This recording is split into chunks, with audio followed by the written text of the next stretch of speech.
Assalamualaikum warahmatullahi wabarakatuh. Salam sejahtera, salam sehat untuk kita semua, Bapak sekalian, teman-teman sekalian, khususnya Kabupaten Karawang, ya kan? Oke, perkenalkan nama saya Sugeng Anto dari komunitas Bos Indonesia, penggiat Germas Sejahtera, penggiat kesadaran politik masyarakat Indonesia, Garuda Politik Indonesia dengan website garudapolitik.com. Ya kan? Kali-kali ini akan saya memberikan edukasi tentang program support menuju Pileg 2004 Kabupaten Karawang, kolaborasi win-win solution, menang untung kalah untung. Nah, ini menarik Pak Soyan, menang untung kalah untung. Dalam Pileg, pilihan legislatif tentu ada resiko menang, resiko kalah, ya kan? Tentu kita harus siap menang, siap kalah, ya kan? Namanya dalam sebuah pertandingan harus fair ya, siap menang, siap kalah. Jangan hanya siap menang tapi nggak siap kalah. Tetapi gimana kalahnya saja kita masih untung? Nah, ini menarik ya. Kalau kita bicara ini cukup menarik. Nanti kita bisa detailnya, nanti kita bisa kopdar dan ikuti penjelasan dan edukasi selanjutnya. Nah, ketika kita bicara pemerintahan Kabupaten Karawang, tentu cukup luar biasa Kabupaten Karawang ini ya, dengan 30 kecamatan, 297 desa, 12 kelurahan, 2002 RW dan 6.230 RT dengan jumlah penduduk kurang lebih 2.271.960 jiwa di tahun 2018, ya kan? Oke. Kabupaten Karawang itu dengan DPRD-nya dengan jumlah kursi 50 dengan pilihan 6 daerah pilihan ya di 2019 ya, dengan APBD 2019 3,69 triliun. Luar biasa, ya kan? Cukup besar. Nah, dasar hukum Pileg Bapak sekalian, setiap pemilihan legislatif itu dasarnya hukum adalah undang-undang. Nah, Undang-Undang 7 tahun 2017 dasar Pileg 2019 dengan 5 poin. Ya kan, sistem pemilu proporsional terbuka, ambang batas pencalonan presiden 25%, ambang batas parlemen 4%, metode konversi suara senlek murni dengan alokasi per dapil 3 sampai 10 kursi. Oke. Kenapa kita harus peduli politik? Nah, ini menarik. Nah, ini ada tokoh Turki, ya kan, Mehmet Erbakan, seorang insinyur akademisi, ini seangkatan Pak Habibie beliau ya sekolahnya. Nah, dia bilang orang Islam yang tidak peduli dengan politik akan dimenilai politikus yang nggak peduli dengan Islam. Padahal Turki 98% penduduknya Muslim, persentasenya lebih menang dibanding Indonesia yang hanya 86%, ya kan? Tetapi di Turki adalah memisahkan antara agama dan kekuasaan, yaitu dengan sekuler. Makanya dia punya jargon seperti itu. Sama kita di lapangan, kita juga ketemu beberapa tokoh agama, Pak Ustadz. Pak Sugeng jangan ngomong politik lah, politik itu kejam, kotor dan sebagainya. Saya kira belum paham aja. Kita perlu edukasi, makanya kadang ada guyonan edukasi kita. Dan Pak Ustadz, di Islam itu jangankan bicara pemerintahan, jangankan bicara bisnis, dagang, hubungan manusia, hubungan masyarakat. Kencing aja itu ada aturannya, ada adabnya di dalam Islam. Maka kita nggak boleh sepotong-potong, ya kan? Kita harus kafah, ya kan? Oke, jadi kita intinya harus mulai peduli dengan politik. Oke, lanjut. Nah, kalau bicara legislatif, Bapak sekalian, legislatif adalah lembaga kekuasaan. Sekali legislatif adalah lembaga kekuasaan, bukan lembaga sosial, ya kan? Nah, Indonesia menganut trias politika. Kekuasaan itu dibagi tiga, yaitu kekuasaan legislatif, kekuasaan eksekutif, dan kekuasaan yudikatif. Kalau kita bicara legislatif, Bapak sekalian, di Indonesia berarti kita bicara MPR, DPD, RI, DPR RI, DPRD provinsi, DPRD kabupaten kota. Dengan fungsi legislatif membuat regulasi undang-undang perda, fungsi penganggaran budgeting dan fungsi kontrol atau pengawasan. Luar biasa, ya kan? Makanya kalau ketika ada guyonan dengan Pak Ustadz, boleh nggak itu marbot masjid itu dibayar oleh negara lewat APBD atau APBN? Oh, boleh aja, asalkan yang duduk di legislatif ketok palu. Nah, makanya harus yang duduk harus orang peduli. Kalau nggak peduli ya nggak akan bisa terjadi itu. Oke, lanjut. Hal-hal penting dalam Pileg. Dalam Pileg ini luar biasa ada 8 hal penting. Pertama, undang-undang pemilu selalu berubah setiap 5 tahun, makanya kita harus pahami undang-undangnya. Makanya kita karena itu menentukan strategi di lapangan. Kemudian Pileg banyak kursi banyak caleg, nih menarik. Beda dengan pilkada yang satu kursi banyak calon, kalau Pileg adalah banyak kursi banyak calon. Nah, kalau di dalam daerah pilihan itu ada 10 kursi, artinya 90% orang tidak suka dengan partai dan kitanya aja kita masih punya kursi. Ya, ini menarik. Karena kita tidak harus nomor 1, nomor 2, nomor 3, nomor 4, nomor 5, nomor 6, nomor 7, nomor 8, nomor 9, nomor 10 tetap dapat kursi. Ini menarik ya. 98% lebih kursi legislatif adalah kursi jamaah gotong royong. Artinya apa? Kalau harga satu kursi itu 20.000, jarang individu nyoblos 20.000. Ya paling kurang lebih separohnya kurang lebihnya, ya kan? Berarti sisanya adalah suara caleg lain dan suara partai, makanya disebut gotong royong. Jadi teman-teman harus sadar tuh kan. Ada caleg terpilih dan tidak terpilih, makanya harus kesepakatan win-win solution. Karena kita kan musyawarah mufakat, keadilan sosial, ya kan. Jadi kita harus Pancasilais, jangan sampai kita ini teman-teman kita ngomong Pancasila tapi kita belum mengamalkan Pancasilanya ya. Pileg berdasarkan daerah pemilihan dapil, patokan jumlah penduduk. Nah, pasca reformasi pileg menganut sistem terbuka. Nah, jadi Undang-Undang Dasar 45 itu diamandemen 4 kali ya. Sudah 4 kali, 99, 2000, 2001, 2002. Salah satu adalah sistem politik terbuka, ya kan? Nah, sistem terbuka dalam pileg salah satu orang satu suara, one man one vote. Jadi suara Pak Presiden dan suara tukang becak sama, satu suara. Suara petani, suara bos taninya juga sama juga. Nah, pileg pasca reformasi banyak muncul caleg baru gitu lah. Kesadaran politiknya udah mulai muncul. Ini menarik ya kalau bicara pileg. Nah, kita bicara Kabupaten Karawang, ini ada 11 partai yang mendudukkan kursinya di Dewan. Demokrat 9, Gerindra 8, Golkar 7, PKB 7, PDP 6, PKS 6, PBB 2, Nasdem 2, PAN 1, Partai P31, ya kan? Hanura 1. Ini menarik, jadi cukup dinamis ya, ada 11 partai yang duduk. Oke, lanjut. Kita bicara catatan penting di dalam Kabupaten Karawang, pileg Karawang adalah kursi terbanyak Demokrat menggeser suara PDIP di tahun 2014. Yang luar biasa ya, Demokrat ya. Nah, jadi di 2014 itu PDIP digeser, yang 2019 adalah Demokrat. Dinamis berarti di Karawang nih.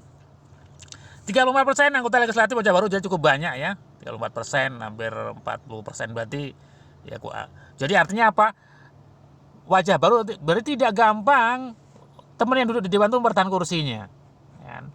Tidak gampang berarti peluang teman-teman yang untuk ikut legislatif ya. Jadi ini menarik ya. Harga satu kursi 32.000, harga satu kursi pengertiannya adalah apa? DPT dikalikan kehadiran 72% kurang lebihnya, dibagi jumlah kursi, itulah harga satu kursi 32.000. Nah, perolehan suara individu tertinggi di kursi legislatif adalah 18.000. Nah, 18.000 menuju 32.000 berarti kan kursinya untuk mencapai 32.000 berarti itu suara partai dan suara caleg lain. Nah, inilah saya katakan tadi bahwa kursi dia adalah kursi jamaah atau gotong royong. Apalagi yang 2.780 dapat kursi, berarti kan suara untuk bisa duduk kan sebagian besar suara partai dan suara caleg lain. Nah, makanya justru itulah teman-teman harus yang duduk di dewan harus ini ya, ini nggak lembaga kekuasaan, harus paham, harus peduli dengan teman-teman yang lainnya. Oke, PDP 6 kursi dari 9 kursi turun ya, ini luar biasa ini.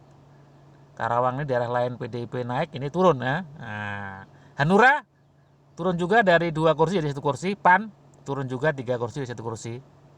Tapi partai baru belum dapat 0 kursi ya di Karawang. Jadi intinya di Karawang cukup dinamis ya politiknya ya. Jadi teman-teman asik nih bicara Karawang ya. Oke, lanjut.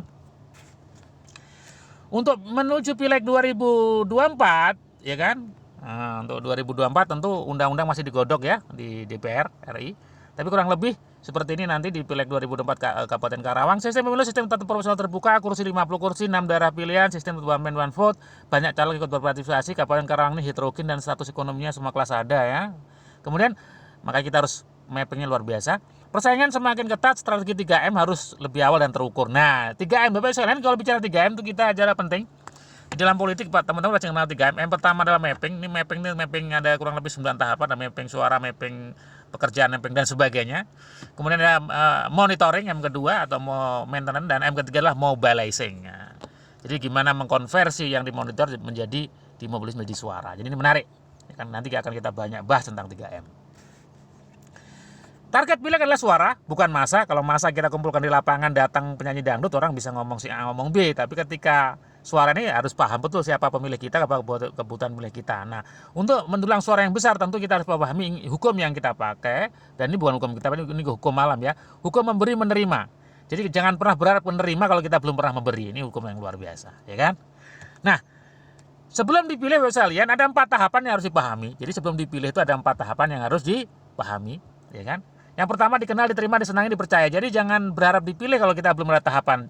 Nggak tiba-tiba dikenal langsung dipilih. Kalau ke teman kompetitor kita udah masuk tahap 1-2, kita cuma dikenal aja ya, banyak spanduk, banyak brosur di mana-mana ya belum tentu dipilih, ya kan? Ya, makanya harus ada kenal tahapannya. Makanya kita ini cukup panjang lebar ya kalau bicara tentang tahapan untuk dipilih. Ini poin paling penting. Nanti kita akan kupas pada edukasi berikutnya. Oke, lanjut.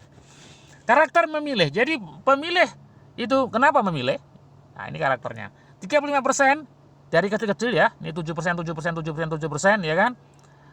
Karena potensi saudara golongan organisasi syariah ini totalnya 35%. Ini karena memilih. Nah, faktor terbesar 65% faktor memilih karena balas budi. Nah, balas budi ada dua, yaitu disebut balas budi jangka pendek dan jangka panjang. Jangka pendek disebut dengan serangan fajar, yaitu dengan pagi-pagi ngasih duit. Nah, dan jangka pendek panjang lah dengan rencana dan terukur, ya kan. Kalau jangka pendek ini kan gambling, ngasih 50.000, satunya ngasih 100.000, hilang, ya kan. Uang diterima belum tentu dipilih, ya kan, gambling, ya. Tapi yang kita pakai nanti jangka panjang. Sebagai inspirasi buat kalian, ada tokoh yang nyalon legislatif dari Dapil Jabar 6, Kota Depok, Kota Bekasi, saya kira, ya. Dia 2009 jadi, 2014 jadi, 2019 jadi 9 kali berturut-turut duduk di dewan. Ya kan, dengan program terukur jangka panjangnya. Siapa beliau, Bapak Sulen? Ya betul, Bapak Syukur Nababan. Nah, kita harus belajar dari dia, ya kan, gimana membangun sistem balas budi jangka panjang yang luar biasa. Oke, lanjut. Nah, estimasi operasional Bapak Sekalian, jadi untuk di dewan ini bukan dibagi-bagi, tapi ini kurang lebih operasional kita ke lapangan dan tim. DPD Kabupaten Kota kurang lebih 300 juta, DPD Provinsi 1,5 M, untuk 3 miliar, ya kan? Ya kan? Nah, tapi yang kita pakai nanti bukan ini, karena kita nanti punya program tersendiri, yaitu program menang untung kalah untung, tentunya akan lebih efektif, lebih efisien, ya kan? Dengan low cost. Oke, lanjut. Nah, budget pemenangan pileg. Jadi pileg itu sebenarnya budget alokasinya seperti apa? Nah, seperti ini kurang lebihnya, ya. 50% terbesar adalah untuk spanduk kartu nama operasional tim sukses 50%. Berikutnya adalah program doktrin dan penguncian suaranya yang paling besar ini 20%. Karena apa? Kalau kita sudah dikenal, diterima, dicintai, tapi ketika kita nggak dikunci suara bisa geser. Makanya kita harus pahami betul nih, kan, program pemenangan pileg ini. Oke? Nah, budget pemenangan pileg sekali lagi adalah terbesar operasional. Operasional ini tim penggerak terutama. Nah, solusinya gimana dengan operasional yang cukup besar? Yes. Politik dan bisnis adalah satu kesatuan yang bisa dipisahkan. Menang untung, kalah untung, bukan menang untung, kalah buntung. Sekali lagi kita nanti punya program menang untung, kalah untung, bukan menang untung, kalah buntung. Politik dan bisnis seperti mata uang, ya, nggak bisa dipisahkan, ya. Seperti ini gambar satunya angka, ya. Manajemen risiko. Jadi apabila kita bekerja dengan perhitungan risiko, maka risiko tidak jadi masalah lagi. Nah, kita nanti program menang untung kalah untung dasarnya ini. Bapak sekalian, di dunia ini ada bisnis yang cukup besar yang lahir karena adanya risiko. Karena ada risiko itu dia lahir. Perusahaan yang cukup besar, ya, sampai punya klub bola dan sebagainya. Perusahaan apa Bapak sekalian yang lahir karena risiko? Ya, asuransi. Asuransi itu insurans, dia lahir karena risiko. Risiko kecelakaan, risiko kematian, risiko kebakaran dia lahir, ya. Nah, sama ketika kita program menang untung kalah untung lahir karena resiko. Resiko pileg adalah kita kalah, tapi gimana kita tetap menang. Nah, ini luar biasa. Tetap untung, ya. Nah, kolaborasi win-win solution, Bos Indonesia kerjasama dengan win-win solution. Bapak sekalian, di dalam politik nasional dipengaruhi oleh 5M. M pertama adalah organisasi massa, M kedua adalah media massa, M ketiga adalah mahasiswa, M keempat adalah militer, M keempat adalah money atau pengusaha. Saya lagi, politik nasional dipengaruhi oleh 5M. M pertama adalah organisasi massa, M kedua adalah media massa atau pers, M ketiga adalah mahasiswa, M keempat adalah militer, M kelima adalah money atau pengusaha. Makanya kalau ada 9 naga dan semuanya itu betul juga, ya kan, karena memang pengusaha itu mempengaruhi politik nasional. Nah, kita nanti akan menggunakan kolaborasi win-win solution. Nah, konsep dasar win-win solutionnya kolaborasi adalah apa? Pemilihan legislatif itu punya korelasi dengan berdagang, niaga atau jasa. Ini betul. Sales terapis, kesehatan, tenaga pemasaran lapangan, mitra bisnis dalam aktivitas setiap hari mempengaruhi orang untuk menawarkan apa yang dibawa. Jadi tetap bukan merayu tapi mengedukasi atau mengajak, kan gitu. Nah, energi atau biaya yang dikeluarkan dengan adanya tambahan promosi calon legislatif dan tambahan sama ini menarik. Jadi kalau kita punya bisnis, setiap hari kita contoh tinggal di Bogor, kita ada bisnis yang setiap hari ke Jakarta, Bogor, Jakarta, Bogor, Jakarta, Bogor, Jakarta. Nah, setiap hari kita ada bisnis ke Bogor, Jakarta. Nah, suatu saat kita ada orang, Pak, saya mau numpang ke Jakarta. Nah, boleh menumpang mobilnya. Nah, kira-kira bensin yang dikeluarkan sama nggak? Ya, betul, hampir sama. Sama nanti ketika kita dalam perjalanan ada teman-teman mau nyalon, ya kira hampir sama. Tapi ketika kita hanya kepentingan dari Bogor ke Jakarta, kepentingan tersendiri tanpa tadi sudah punya kegiatan rutin tadi, maka tentu biaya cukup besar. Nah, mempengaruhi orang lain dengan dasar trust, jadi 4 tahapan tadi cukup menarik. Mempengaruhi orang lain tanpa dibaca oleh lawan, jadi no money politik ini menarik. Jadi no money politik, jadi kita tidak bermain politik, uang dalam politik, dalam artian apa? Karena kita ingin duduk dengan elegan, ya. Tanpa dibaca lawan, beda kalau kita sebagai calon pendukung A, terus kita membawa baju yang calon A, kita akan mana keliling ketahuan. Nah, tapi kalau kita dengan cara tadi soft, ya ini soft, namanya soft support, ya. Jadi kita nggak kelihatan tapi punya dampak yang luar biasa. Oke. Nah, kolaborasi Bos Indonesia dengan Germas. Ada Bos Indonesia adalah apa? Bos Indonesia adalah komunitas bisnis online dan offline yang didukung oleh lembaga kursus dan pelatihan sungguh sejahtera, KPPS, IPU Akademi, Media Sorot Nasional dan sebagainya, yang bersifat inklusif, bukan eksklusif. Inklusif adalah apa? Kita adalah terbuka untuk stakeholder semua, jadi kita tidak tertutup ya, inklusif. Kalau eksklusif kan cenderung terpisah ya, kalau kita inklusif semua orang boleh masuk. Nah, sebagai wadah edukasi dan praktek bisnis online dan offline, jadi dengan 10 bidang bisnisnya. Jadi kita tidak hanya teori aja, kita juga praktek juga. Ya kan? Nah, luar biasa ini Bos Indonesia. Nanti kerja kolaborasi dengan Germas ya. Germas adalah Gerakan Masyarakat Hidup Sehat. Ya, ada sesuatu tindakan sistematis dan terencana yang dilakukan oleh secara bersama oleh seluruh komponen bangsa dengan kesadaran dan kemauan berperilaku sehat untuk meningkatkan kualitas hidup sesuai dengan Inpres nomor 1 tahun 2017. Nah, sehat itu meliputi ada 4 ya. Sehat fisik, sehat psikis, sehat sosial, finansial, dan sehat spiritual. Jadi badannya sehat, psikis sehat, dan kantongnya juga harus sehat, ya kan? Nah, ini menarik. Nah, bentuk kegiatan nanti di lapangan adalah bentuk online dan offline. Jadi online-nya bisa edukasi bisnis online, kursus bisnis online, edukasi pola hidup sehat. Offline-nya adalah edukasi bisnis online, edukasi dan pemeriksaan kesehatan, olahraga dan jalan sehat bersama dan sebagainya. Ini adalah kegiatan baik online dan offline. Luar biasa. Nah, kegiatan tadi tentu dalam rangka monitoring, secara nggak langsung dijadikan energi monitoring. Nah, sales agen terapi tenaga pemasaran tadi. Nah, ini dijadikanlah kekuatan program kolaborasi dan penguncian suara. Jadi pemenangan suara dengan kekuatan komunitas Bos dan Germas Sejahtera yang setiap hari ada di lapangan, ya kan? Bukan karena politik, karena kan lahir karena ada mau pilkada orang baru ramai. Ini nggak adanya pilkada, namanya teman-teman komunitas bisnis tetap bisnis aja kan gitu. Tapi justru itulah saya katakan tadi, kegiatan Bos Indonesia yang begitu besar online offline, operasionalnya kan udah ditanggung mereka sendiri dalam bisnisnya, ya kan. Teman-teman nanti tentu yang mau duduk, nanti kita tinggal kerjasama. Gimana kita kerjasama win-win solution. Nah, intinya Bapak sekalian, tripartite sukses. Jadi untuk sukses untuk DPRD Kabupaten Karawang duduk, ya kan, kita kolaborasi antara luar biasa yang tripartite, Bos Indonesia, Germas Sejahtera, tim sukses Cala, kemudian media pers partner, karena media sebagai wahana komunikasi massa penyebar informasi dan membentuk opini sesuai dengan Undang-Undang 40 tahun 19 tentang pers, ya kan. Luar biasa, ini menjadikan kekuatan luar biasa. Ya, duduk low cost, biaya rendah, ya kan, luar biasa kan, biaya rendah untuk duduk di DPRD Kabupaten Kota.